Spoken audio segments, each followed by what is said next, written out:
안녕하십니까. 반갑습니다. 최승입니다.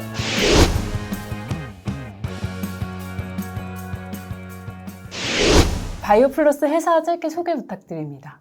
예, 저희 바이오플러스는 히알루론산을 기반으로 하는 그 필러나 유착 방지제, 그리고 관절 활액 대체제나 방광염 치료 보조제 등의 그 의료기기를 주 업종으로 하는 회사이고요. 저희가 코스닥 상장 이후에 제조합 단백질 기술을 좀 활용을 해서 의약품 개발을 시작을 했고요. 현재 그 진행 중에 있고, 그 기술들의 일부를 활용해서 현재 화장품용 소재 개발을 완료해서 제품화를 이제 시작을 했습니다. 비만 당뇨약 진출을 앞두고 있는데 제품 소개나 출시 일정 그리고 시장 성장성 등은 어떻게 좀 보고 계시는지? 예, 우선 뭐 시장성부터 좀 말씀을 드리자면 점점 서구화되는 사회가 되다 보니까 사람들의 영양 공급이 과해지고 비만이 많이 발생하고 그거에 따른 합병증들로 이제 당뇨라든가 이런 고도화된 사회에서 많이 발생하는 질환들이 점점 많아지고 있고요. 그에 따라서 이제 비만 당뇨 치료제에 대한 시장이 급격하게 팽창을 하고 있고요. 아직도 성장을 하고 있는 추세입니다. 그래서 이제 점점 관심이 높아지고 있었고, 이제 리라글루타이드에 대한 오리지널 제품이 최근에 이제 한동안 큰 시장을 형성하면서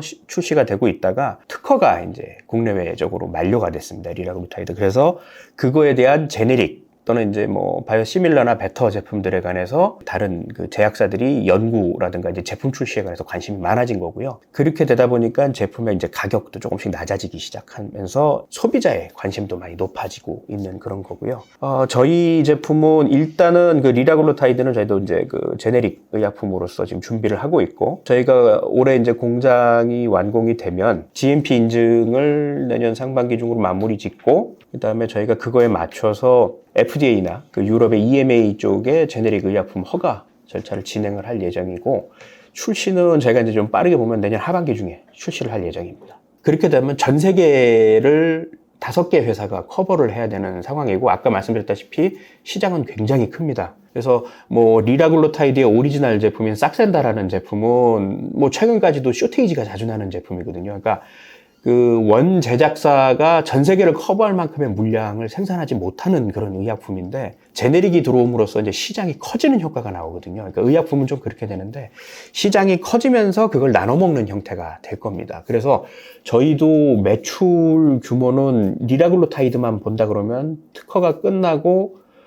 시장은 아직 포화되진 않았다고 저희가 보고 있지만, 저희 그 리라글루타이드나 세마글루타이드는 그 기존의 오리지널이라든가 아니면 이제 다른 연구 그룹들이 사용하고 있는 그 생산균주하고는 조금 다릅니다. 그래서 생산 수율 자체가 4배에서 5배 이상 높은 균주를 사용하고, 그러다 보니까는 저희가 생산 수율이라든가 생산 단가, 그렇게 따라서 보면 이제 생산 단가가 굉장히 낮아지는 특징이 있고요.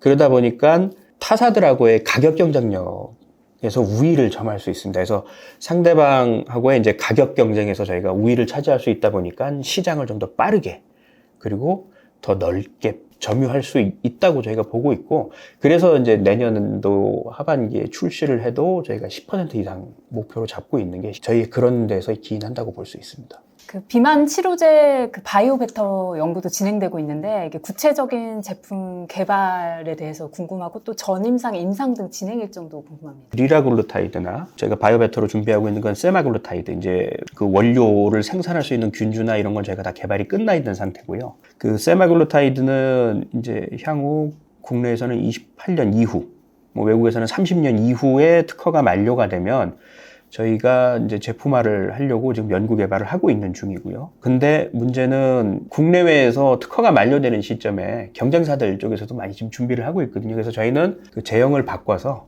그 바이오 베터 쪽으로 지금 준비를 하고 있고, 거기에 대한 이제 API, 저희가 원료에 관한 생산 기술을 저희가 지금 최적화하는 작업을 지금 하고 있고, 이제 실어서 제형을 변형시킬 수 있는 다른 제형에 관한 연구도 올해 말까지 완료가 될 목표로 지금 하고 있습니다. 현재 개발 진행 중에 제조합 보투리눔 톡신은 어떤 특징들을 가지고 있는지 또 진행 상황도 궁금합니다. 톡신들은요, 저 미용용으로도 사용이 되고 있지만 그 치료 목적의 용도로도 많이 사용이 되는데요. 톡신의 가장 큰 이제 문제는 사용함에 따라서 내성이 발생하는 문제들이 좀 많아지고 있습니다. 그래서 기존의 와일드 톡신들 같은 경우도 내성 문제가 발생하고 있어서 뭐 최근에 이제 멀츠라든가 메디톡스 같은 회사들에서 이제 그 다음 세대 제품으로 좀 더 이제 내성이 감소된 제품으로 이제 전 세계에서 2군데만 현재 지금 개발이 돼서 출시가 돼 있는 상태이고요. 그러니까 내성을 줄이는 쪽으로 자꾸 지금 발전을 하고 있습니다. 그래서 저희가 지금 거기서 착안한 거는 유래의 단백질의 함량을 조금 더 줄일 수 있으면은 그 내성이 좀 줄어들 수 있을 거라고 판단을 해서 저희는 그 내성이 좀 더 감소된 그 제조합 톡신을 지금 개발을 하고 있고요. 지금 뭐 국내에서 발생한 문제이긴 하지만 균주의 출처라든가 이거에 대한 이제 이슈들이 좀 있다 보니까 저희는 역시 이제 그 사용하는 균주를 그 기존의 클러스터리듐, 보툴리늄이라는 그 균주를 벗어나서 제조합에서 이제 다른 균주를 사용하기 때문에 균주 이슈로부터 조금 더 자유로울 수 있다라고 판단을 하고 있습니다. 원리적으로는 어떤 원리를 이용해서 톡신을 개발하는 건가요? 우선은 톡신이 우리 그 신경을 마비시키는 기능을 하는 부분은 라이트 체인이라고 이렇게 작은 부분이 하나 있습니다. 그러니까 전체 지금 와일드 톡신이 한 900kDalton 정도의 분자량을 가지고 있는데요. 그 중에서 실질적으로 신경세포를 마비시키는 기능을 하는 건 50kDalton짜리 아주 작은 라이트 체인이 하는데 그 이외에 나머지는 다 외래에서 들어오는 그 단백질들이죠. 그러니까 이런 부분들을 좀 줄여주기 위해서 그 기능이 없는 한 750kDalton 정도가 기능이 없는 그런 단백질들이거든요. 이제 그 부분을 정제해서 라이트 체인 50kDalton하고 신경세포로 전달을 해주는 그 기능을 가지고 있는 헤비 체인이라는 게 있습니다. 150kDalton만 딱 남겨놓은 게 있습니다. 그게 이제 아까 말씀드렸던 멀츠의 제품이나 그 메디톡신의 코어톡스라는 그 제품인데요. 요것도 이제 그렇게 줄여놔서 내성이 감소되는 게 확인이 됐습니다. 실질적으로 한 2배 이상 그렇게 됐으나 내성이 완전히 없어진 건 아니거든요. 그래서 저희는 이 부분을 더 줄이자 해서 더 작게 제조합을 해서 헤비 체인의 사이즈를 더 작게 만드는 그런 작업을 지금 하고 있는 중이고요. 그뿐만이 아니라 저희는 헤비 체인도 이제 이 퓨어 톡신이라고 하는데요. 150kDalton짜리 퓨어 톡신도 저희가 지금 후보 물질을 확보를 해 놓은 상태이라서 저희는 2가지 제품을 동시에 다 출시할 겁니다. 이외에도 연구 개발 중인 신약들이 또 다양하게 있을 것 같은데 좀 어떤 것들이 있을까요? 저희 회사는 피부 쪽에 좀 더 관심이 많기 때문에 다음에 만들고 있는 제품은 저희가 이제 아토피 치료제를 하나 또 지금 개발을 하고 있고요. 요거는 이제 선도 물질을 확보하는 선에서 현재 지금 이제 스크리닝 작업에 있고 사용할 수 있는 물질을 한두 개 정도 지금 저희가 선별을 해놓은 상태고 요거에 관해서는 이제 시험 물질 생산 작업을 지금 현재 지금 해서 균주 개발이나 이런 쪽을 지금 현재 하고 있고요. 균주 개발이 끝나서 선도 물질들이 좀 이렇게 많이 생산이 되면 이걸 가지고 좀 더 본격적으로 스크리닝을 해서 효과가 있는 물질을 최종적으로 후보 물질을 선정을 해서 이제 전임상 과정을 진행할 거라서 요거는 저희가 조금 긴 수음을 가지고 그렇게 해서 톡신까지 개발이 어느 정도 좀 끝나면 그 다음 프로젝트로 저희 아마 연구소에 들어올 예정입니다. 지금 여러 연구 개발하고 계시지만 또 안정적으로 이제 성장성 이끌고 있는 필러 사업도 지금 계속 증가세를 이루고 있는데 이게 국내외 시장 뭐 확대 계획이나 아니면 다양하게 좀 시장 공략 다른 계획들이 좀 있으신지 필러 사업에서 이제 초창기 저희 이제 사업이 시작하면서 구축해놨던 그 영업망이 있어서 저희가 70여 개국에 현재 지금 수출을 하고 있고 저희 매출의 상당 부분은 다 수출로 나오고 있는 부분인데 수출할 때 이제 그 파트너사들을 저희가 지금 이제 그 영업망 재편을 좀 하고 있어서 지역 거점을 할 수 있는 이제 빅 파트너들을 발굴을 했고요. 그 빅 파트너들이 이제 각각 그 지역에 있는 여러 국가들을 제어해서 이제 통제할 수 있도록 그렇게 지금 영업망을 재편을 하고 있었고, 그래서 이제 그게 어느 정도 좀 그 가시적인 성과가 나고 있어서 아마 내년부터 본격적으로 이제 그런 절차가 진행될 거고, 그다음에 저희가 또 생각하는 아주 이제 중요한 국가들이 있습니다. 뭐 미국, 중국, 일본 이렇게 지역의 거점 중에서도 저희가 직접 관리를 해야 될 부분이 있는 곳은 저희가 이제 법인 설립을 통해서 직접적으로 시장을 컨트롤하려고 지금 하고 있고요. 바이오 플러스만의 그 경쟁사 대비 특징이 무엇이 있을까요? 예, 저희가 이제 그 전 세계적으로 필러를 생산하는 회사들은 꽤 많습니다. 근데 거의 대부분 이제 사용하는 그 가교를 해서 필러를 만드는데 가교제를 BDD라는 물질을 사용을 하는데요.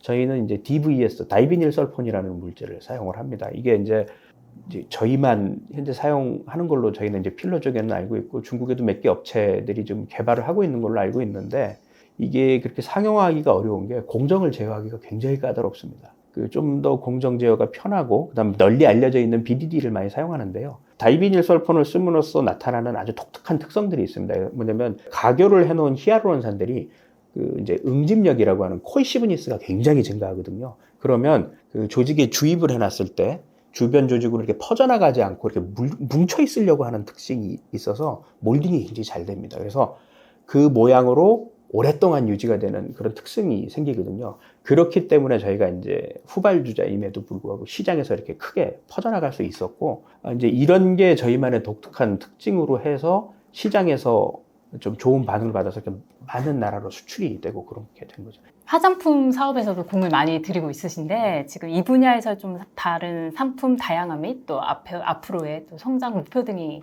있으실까요? 저희 그 화장품 소재는 저희가 의약품을 개발하면서 그 의약품 소재들을 좀 더 이렇게 기능을 부가적으로 넣때 썼던 기술들을 활용을 해서 개발을 했거든요. 그래서 저희 자회사나 관계사들과 협업을 통해서 신규 소재를 개발을 했고요. 이제 피부 기능을 개선시키거나 이런 목적으로 이제 우리 몸에서 스스로 발현되는 이제 성장인자들이 좀 있는데요.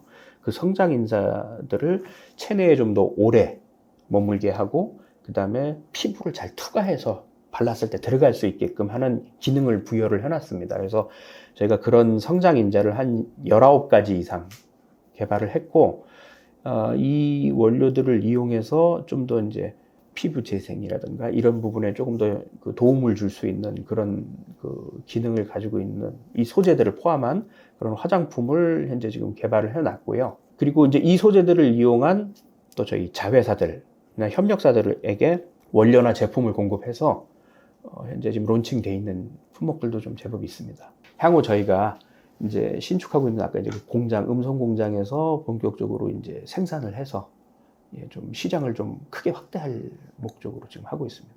피부의 이제 스킨케어, 그러니까 피부 재생이라든가 뭐 그 보습 이런 부분들, 뭐 항염 이런 기능들이 필요한 부분에는 이제 스킨케어 제품군들이 주로 개발이 돼서 뭐 세럼이나 크림 이런 형태로 지금 개발이 되어 있고요. 그 다음에 이제 주름이 심한 부분들에서 이제 주름 개선을 위해서 아까 이제 그 톡신 유래의 단백질들을 좀 이용을 해서 일시적으로 주름 개선을 한다든가 아니면 이제 그 목같이 깊은 주름이 생기는 곳에 사용할 수 있는 그런 그 목주름 개선용 제품도 있고요. 그 다음에 탈모나 그 발모를 조금씩 촉진시켜 줄 수 있도록 혈관 생성이라든가 모낭의 그 영양 공급이 잘 되도록 한다든가 그 다음에 항산화 효과를 많이 넣어서 이제 이 두피에 발생하는 염증 같은 거를 좀 줄여주는 이런 기능을 넣은 그 제품들로 해서 저희가 크게 3개군으로 지금 현재 제품을 만났습니다. 그래서 얼굴용, 목주름용, 그 다음에 머리, 그 다음에 이제 주름 개선용 이렇게 4가지 카테고리로 현재 지금 제품 구성이 되어 있습니다. 지금 신공장은 어떻게 가동 일정이나 아니면 캐파 주요 대응 제품들은 어떻게 좀 계획하고 있으신지? 그 음성의 성본산업단지 내에 한 12,000평 대지 규모로 현재 지어지고 있고요. 건평으로 한 14,000평 정도의 건물이 있고 건물은 총 4개 동으로 들어갑니다. 그래서 첫 번째 이제 뭐 본부동 들어가고요. 그 다음에 주로 이제 실험실들 위치 많이 하고 두 번째는 저희 이제 복합동으로 해서 의료기기하고 화장품 완제를 생산하고 그 다음에 의료기기에 사용되는 저희 그 원부자재들이 있습니다. 뭐 주사기 몸통이라든가 주사기 이런 부자재를 생산하는 저희 또 계열사가 있거든요. 그 계열사의 공장에 같이 입주해서 원료를 이렇게 수직 계열화하는 형태로 거기에 지금 복합동이 되어 있고요. 그 다음에 바이오 A동은 이제 비만 당뇨 치료제나 그 다음에 화장품 원료 아까 이제 그 성장인자 같은 경우는 다 발효해서 정제를 해야 되기 때문에 마지막에 별동으로 톡신동이 하나 들어갑니다. 톡신은 이제 별도로 생산하도록 되어 있기 때문에 그렇게 해서 저희가 지금 4개 동으로 해서 공장이 지금 지어지고 있고 준공은 올해 11월, 12월 중에 완전해서 지금 거의 장비들이 지금 다 들어와서 위치를 지금 잡고 있는 중이고 다 유틸리티 이제 뭐 수도나 물, 뭐 전기 이런 걸 좀 연결하는 작업을 시작을 했고요.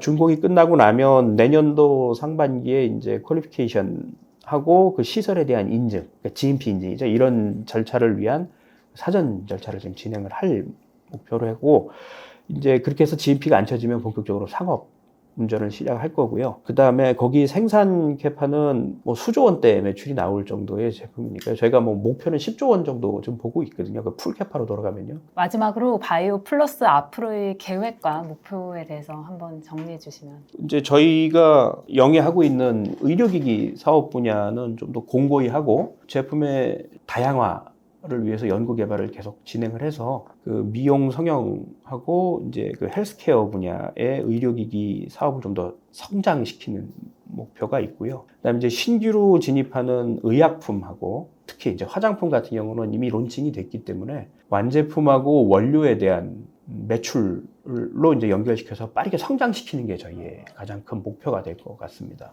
그 다음에 의약품은 이제 좀 개발 과정이 좀 더 남아있기 때문에 이 부분을 좀 무리 없이 개발을 완료해서 2030년경쯤 되면은 이제 매출액 10조 원을 저희로 목표로 지금 이제 열심히 달려가고 있습니다.